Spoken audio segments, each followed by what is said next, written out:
नमस्कार दोस्तों, मेरा नाम है Ankur Goswami, a banking professional and trainer. आप सबका स्वागत करता हूं दोस्तों इस जॉब शो में। आज हम बात करेंगे एक ऐसी इंडस्ट्री की जो हर एक इंडियन के लाइफ से डायरेक्टली जुड़ी हुई है, इंश्योरेंस इंडस्ट्री।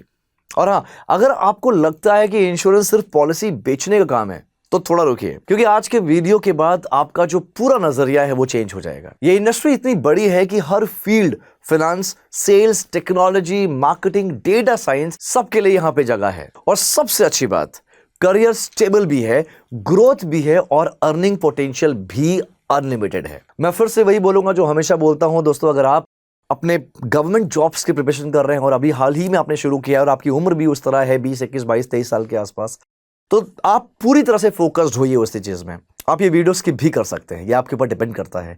और इसके अलावा अगर आप उन कैटेगरीज में आते हैं कि आपकी उम्र हो रही है, आपने प्रिपरेशन बहुत कर लिया, लेकिन कहीं ना कहीं आपको डाउट है, आप अपना प्राइवेट सेक्टर में करियर शुरू करना चाहते हैं दोस्तों, तो ये वीडियो एंड तक जरूर देखिएगा। एंड में एक जॉब अपॉर्चुनिटी के बारे में भी मैं बताऊंगा।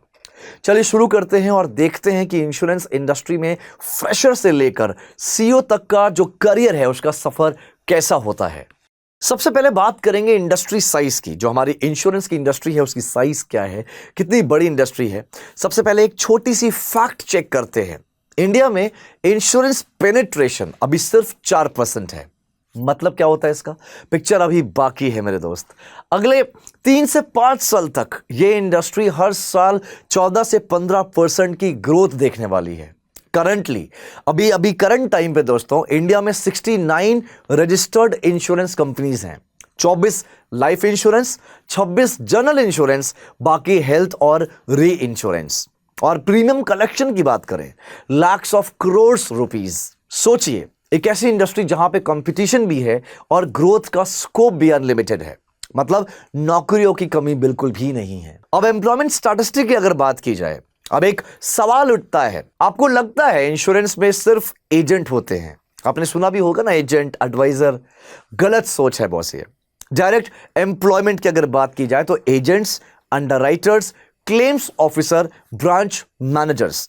इनडायरेक्ट एम्प्लॉयमेंट की अगर बात की जाए तो ब्रोकर्स, सर्वेयर्स, टीपीएस यानी कि third party administration, support staff. हर साल लाख्स ऑफ फ्रेशर्स एंटर करते हैं इस इंडस्ट्री में। अब डिजिटल ट्रांसफॉर्मेशन की वजह से नए रोल्स भी आए हैं, जैसे data analyst, digital marketer, app developer, customer experience specialist. सोचिए, आपकी एक स्किल सेट कितनी डिमांड क्रिएट कर सकती है। दोस्तों, आप समझते हैं जॉब अपॉर्चुनिटीज और प्रोफाइल्स के बारे में। चलिए अब असली बात, जो कि है जॉब प्रोफाइल्स। ये ब्रॉडली 3 कैटेगरीज में डिवाइडेड है। Number 1 is sales and distribution, जहां पे होती है profiles agent, advisors, sales managers, branch manager. ये रोल्स कस्टमर फेसिंग होते हैं, टारगेट बेस्ड होते हैं। देखो, एक चीज और क्लियर करना चाहूंगा दोस्तों, अगर आप कहीं भी काम करो, किसी भी आप वर्टिकल में जाइए, आपको 3 चीजें जरूर मिलेगी। एक होता है सेल्स, एक होता है प्रेशर और एक होता है टारगेट। इवन अब तो जो सरकारी बैंक्स है, मैं थोड़ा सा यहां पे क्लैरिटी देना चाहूंगा, सरकारी बैंक्स में भी अब ये तीनों चीजें आ रही है। क्योंकि बैंक का जो एक अभी जो सरकारी बैंक हमारे पास 12-13 बचे हैं, उनको भी मर्ज करने का प्लान चल रहा है। हो सकता है 10 से 15 साल में ये मर्ज होके 4-5 बचे। तो मैं एक रियलिटी बता रहा हूं, मैं रिसर्च के अकॉर्डिंग बता रहा हूं, जो भी चीजें हो रही है। आपको पता है, हर एक सरकार में जितनी भी चीजें हैं, जो भी ऑर्गेनाइजेशन हैं, सब कुछ प्राइवेटाइजेशन हो रहा है। और एक प्राइवेट बैंक के कॉन्सेप्ट देखिए और सरकारी बैंक के कॉन्सेप्ट देखिए, दोनों में जमीन आसमान का अंतर है। बहुत अच्छे से लॉजिकली समझिएगा। जो बड़े बड़े क्लाइंट्स होते हैं, जो बिजनेस, बहुत बड़े बड़े इंडस्ट्रियलिस्ट होते हैं, उनको किसी पर्टिकुलर नए बिजनेस को स्टार्ट करने के लिए वो लोन्स लेते हैं कंपनी से। और वो लोन वो 1-2 लाख रुपए का नहीं होता, वो होता है कई करोड़ का। लाइक 100 करोड़, 500 करोड़, 1000 करोड़। और जो ऐसे सरकारी बैंक्स, कुछ ऐसे बैंक्स हैं जो ये शायद ये अमाउंट या ये फंड अरेंज भी ना कर पाए। इसकी वजह से इन 2-3 बैंक्स को मर्ज करने का प्लानिंग चल रहा है, जो कि हालांकि टाइम जरूर लगेगा, लेकिन 10 से 15 साल तक हो सकता है हमारे पास 4 या 5 बैंक्स सरकारी में बचे। यही एक रीजन है दोस्तों, सरकारी बैंक को और ज्यादा एफिशिएंट करने के लिए वहां पे भी कुछ ऐसे रोल्स आ चुके हैं, जैसे रिलेशनशिप मैनेजर, सेल्स ऑफिसर या सेल्स मैनेजर जैसे रोल्स वहां पर भी आ चुके हैं। वेल्थ मैनेजर, इक्विटी डीलर, ये सब रोल आपके सरकारी बैंक्स में भी अवेलेबल है। तो पहले जो होता था, ट्रेंड चलता था ना, जहां पे सरकारी बैंक्स में आदमी सरकारी बैंक्स में ऑफिसर्स आते थे 10 बजे, 9:30 बजे और 5-6 बजे तक चले जाते थे। अब वो पूरा ट्रेंड चेंज हो चुका है। हाँ, ये मैं मानता हूं कि आपके एग्जाम क्लियर करके आपके शुरुआती तौर पे आपको एक अच्छी सैलरी मिल सकती है, इसमें कोई दो राय नहीं है। अगर आप वो करना चाहते हो तो बेशक आप जा सकते हैं, लेकिन सेल्स, प्रेशर और टारगेट हर जगह हो रहा है दोस्तों। अब मैं बात करता हूं दूसरे प्रोफाइल की, जो कि ऑपरेशंस एंड एडमिनिस्ट्रेशन में है, जैसे underwriting, claims, policy admin, risk, compliance. ये सब आपकी प्रोफाइल्स होती हैं। ये रोल बैकएंड के होते हैं, एनालिटिकल और प्रोसेस ओरिएंटेड होते हैं। एंड एक चीज, एक रियलिटी और बताऊंगा हमारे प्राइवेट सेक्टर, प्राइवेट इंडस्ट्री के बारे में दोस्तों। अगर आप फ्रेशर हैं, आप किसी भी इंडस्ट्री में जाइए, बैंक में जाइए, इंश्योरेंस में, फाइनेंस में, किसी भी कंपनी में जाइए, तो आपको ज्यादातर जो जॉब मिलती है वो सेल्स की ही मिलती है। अब कुछ स्पेशलाइज्ड रोल्स की बात कर लेते हैं। Actually, data scientist, product developer, digital marketing expert, UX designer, legal expert. दोस्तों, ये रोल्स थोड़ा निश और हाई पेइंग जॉब होते हैं।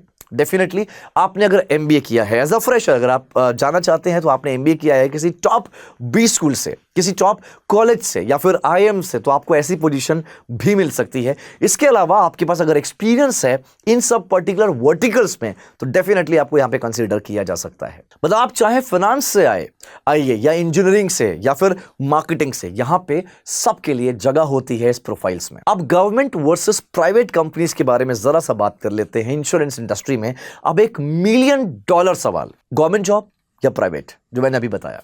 गवर्नमेंट साइड में, गवर्नमेंट कंपनीज में कौन कौन सी कंपनीज आती है? LIC, NIACL, Oriental, United India.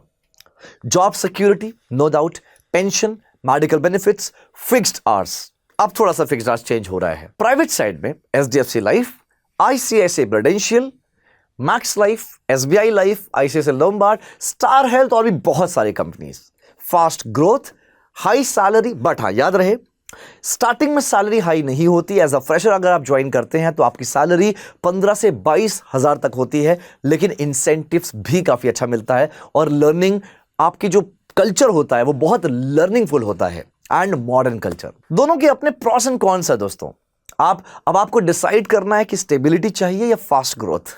Fresher profiles and entry की बात कर ली जाए, फ्रेशर के लिए एंट्री कैसे मिलेगी, तो सिंपल आंसर है, आपने अपना ग्रेजुएशन कंप्लीट कर रखा है अगर आप ग्रेजुएट है, क्योंकि ऐसी कंपनीज में graduation is mandatory. Entry roles में आपका sales executive, claims processing executive, policy admin executives.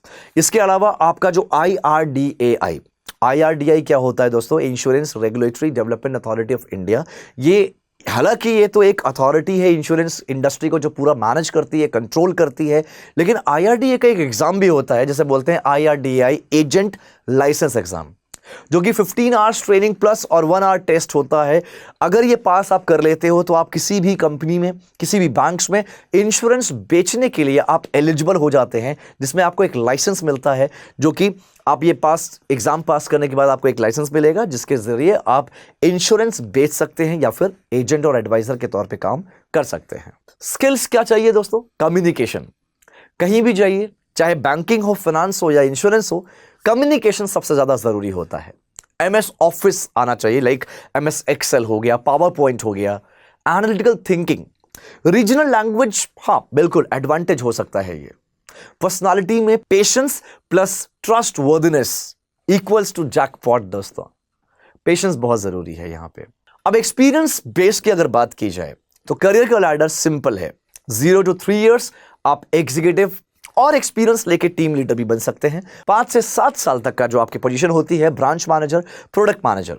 उसके बाद 10 से 15 साल regional head of the department या यूनिट हेड आप बन सकते हैं। एंड देन 15 से 20 साल तक का जो एक्सपीरियंस होता है दोस्तों, जनरल मैनेजर, देन C-सूट रोल, मतलब होता है chief operating officer, chief executive officer, और भी अलग अलग C-सूट रोल्स में आपको ज्वाइन किया जा सकता है, कंसिडर किया जा सकता है। अब सैलरी की अगर बात की जाए, जैसे मैंने पहले बताया, फ्रेशर्स की जो सैलरी होती है वो 15,000 से 20-22 हजार तक होती है। उसके बाद आपका पैकेज बढ़ता है, like 3 LPA, 5 LPA, then 8 to 15 LPA। Senior level पे जाते हैं तो 20 लाख से लेकर 50 लाख तक का पैकेज होता है। एंड टॉप मैनेजमेंट पे दोस्तों 1 करोड़ से ज्यादा पैकेज होता है, मतलब महीने का 4-5 लाख रुपए टैक्स काट के हो सकता है। अगर आप सक्सेसफुल एजेंट बन गए तो अर्निंग अनलिमिटेड होती है, आपको एग्जांपल देता हूं, कुछ कंपनीज ऐसे भी होती हैं जिसमें आपकी सैलरी नहीं होती as a agent, as a advisor, सिर्फ आपको कमीशन मिलता है, राइट? जो भी आपने प्रीमियम लिया है कस्टमर से, उस प्रीमियम का 40% आपको मिलता है। बहुत सारी कंपनीज में ऐसा होता है। तो कई ऐसे लोग हैं, कई ऐसे एडवाइजर्स जिनको मैं जानता हूं, जो एक बहुत बड़े लेवल पे एज अ एडवाइजर काम करते हैं और महीने का 2-2 लाख 3-3 लाख रुपए कमाते हैं। स्किल्स और कैसे स्किल्स रिक्वायरमेंट डेवलपमेंट क्या है दोस्तों, लेवल के हिसाब से स्किल्स चेंज होते हैं। एंट्री पे कम्युनिकेशन, कंप्यूटर लिटरेसी, बात करना आना चाहिए, आपकी इंग्लिश वगैरह अच्छी होनी चाहिए, आपको basic banking and insurance terms के बारे में पता होना चाहिए, आपके अंदर लर्निंग एटीट्यूड होना चाहिए। मिड लेवल की बात की जाए, leadership, project management, domain expertise होना चाहिए। और अगर सीनियर लेवल की बात की जाए तो स्ट्रैटेजी प्लानिंग आना चाहिए, people management and business acumen आपके अंदर भर भर के होना चाहिए। टेक्निकल स्किल्स डेफिनेटली कोई दो राय नहीं है, एक्सेल आना चाहिए, वो भी एडवांस लेवल पे, like data analysis using Excel. SQL आना चाहिए, सीआरएम टूल पे काफी अच्छा काम करा होना चाहिए, डिजिटल मार्केटिंग। और अगर एक्चुअल रोल की बात की जाए तो पाइथन, स्टैटिस्टिक, और हाँ, सर्टिफिकेशन एक बोनस पॉइंट होता है, जैसे IRDAI, CIC, CPCU, ARM, ये सब आप जरा फुल फॉर्म रिसर्च करिएगा, आपको पता चलेगा। तो दोस्तों, upskilling equals to career growth का shortcut. Government exams and opportunities की बात की जाए तो गवर्नमेंट इंश्योरेंस जॉब के लिए एग्जाम्स निकालती है, आपको पता होगा, LIC AO, ADO assistant, NICL AO अन असिस्टेंट, IRDA रेगुलेटरी पोस्ट निकलती रहती है। पैटर्न वही आपको पता है, रीजनिंग, क्वांटिटेटिव, आपका general awareness, English, insurance knowledge preparation करने में करीब 6 महीना 1 साल लगता है। और अगर आप कंसिस्टेंट है तो आप बेशक निकाल सकते हैं। तो अगर आप कॉम्पिटिटिव एग्जाम वाले हैं, इंश्योरेंस में भी गोल्डन चांस है, राइट? काफ़ी अच्छा मौका है, आप देखते ही होंगे। तो दोस्तों, इंश्योरेंस इंडस्ट्री एक ऐसी फील्ड है जो रिसेशन प्रूफ है, अनलिमिटेड ग्रोथ देती है और एक मीनिंगफुल करियर बनाती है, क्योंकि आप लोगों को फाइनेंशियल सिक्योरिटी देते हो। आज की टेक अवे क्या है? कंटिन्यूअस लर्निंग करिए, कस्टमर सेंट्रिक रहिए, टेक्नोलॉजी एडॉप्ट करते रहिए, और बिलीव मी और ट्रस्ट मी, एक फ्रेशर से लेकर CEO तक का सफर बिल्कुल पॉसिबल हो सकता है। तो दोस्तों, लास्ट में एक चीज और बोलूंगा, मैं भी लगा हुआ हूं पूरी मशक्कत के साथ कि जो बच्चे एक्चुअली में अगर आप प्राइवेट इंडस्ट्री की तरफ रुख करना चाहते हैं, जो उन कैटेगरीज में आते हैं जो मैंने पहले ही बताया था, तो आप मुझसे जुड़ सकते हैं। आप मुझे कनेक्शन रिक्वेस्ट भी भेज सकते हैं। दोस्तों, मेरे बारे में ज़्यादा जानकारी के लिए आप गूगल पे सर्च कर सकते हैं अंकुर सर BFSI, मेरी पूरी डिटेल, पूरी जानकारी मिल जाएगी। और जहाँ जिस प्लेटफॉर्म पे मैं ट्रेन करता हूँ वो है BFSI करियर 24/7, जहाँ पे मैंने 21 डेज का फ्री का कोर्स लॉन्च किया है, फ्री ऑफ कॉस्ट है, जहाँ पे बैंकिंग के लिए सब कुछ मैं समझाता हूँ, बैंकिंग के अंदर क्या क्या चीज़ें हो रही है, आप जाके बेशक देख सकते हैं। और रोज मैं जॉब अपॉर्चुनिटी भी देता हूँ, आइए जुड़िए मुझसे। अब दोस्तों, स्टार्टिंग में जो मैंने कहा था कि अगर आप जॉब चाहते हैं प्राइवेट इंडस्ट्री में, प्राइवेट सेक्टर में, और आपको कहीं ना कहीं कंफ्यूजन हो रहा है या आपकी एज हो रही है, तो आपके लिए एक मौका है, एक अपॉर्चुनिटी है। थाने लोकेशन में कोटक महिंद्रा बैंक की अपॉर्चुनिटी निकली है। कोटक महिंद्रा बैंक के साथ अड्डा 24/7 या फिर कहूँ करियर 24/7 का कोलैबोरेशन हुआ है, अग्रीमेंट हुआ है, जहां पे जो भी स्टूडेंट्स, जो भी कैंडिडेट्स ग्रेजुएशन कंप्लीट कर चुके हैं 50% के साथ, और उनकी उम्र 25 साल के अंदर अंदर है, और आपको बेसिक कम्युनिकेशन करने आता है और इंग्लिश आती है बेसिक, तो आप अप्लाई कर सकते हैं। अप्लाई करने के लिए नीचे फॉर्म दिया है, फॉर्म को अप्लाई कर सकते हैं, फॉर्म को फिल कर सकते हैं। हमारी टीम आपको कॉल करेगी, कॉल करके सारी जानकारी दे देगी। उसके अलावा भी आप BFSI करियर 24/7 पे जाकर रिसर्च भी कर सकते हैं, आपको पूरी जानकारी मिलेगी। दोस्तों, यहाँ पे सैलरी जो मिलती है वो 26,000 मिलेगी इन हैंड, और थाने लोकेशन में आपको जॉब मिलेगी। आप पैन इंडिया से कहीं से भी अप्लाई कर सकते हैं। अगर थाने लोकेशन में रिलोकेट कर सकते हैं तो रिलोकेट करिएगा। असिस्टेंट मैनेजर की जॉब है कोटक महिंद्रा बैंक में, वर्चुअल रिलेशनशिप मैनेजर काम रहेगा। तो एक अच्छा मौका है, आप जुड़िए, बेशक जुड़िए, बहुत सारी चीज़ें आपको यहाँ पे सीखने को मिलती है, राइट? उम्मीद करता हूँ दोस्तों वीडियो काफ़ी हेल्पफुल लगा होगा।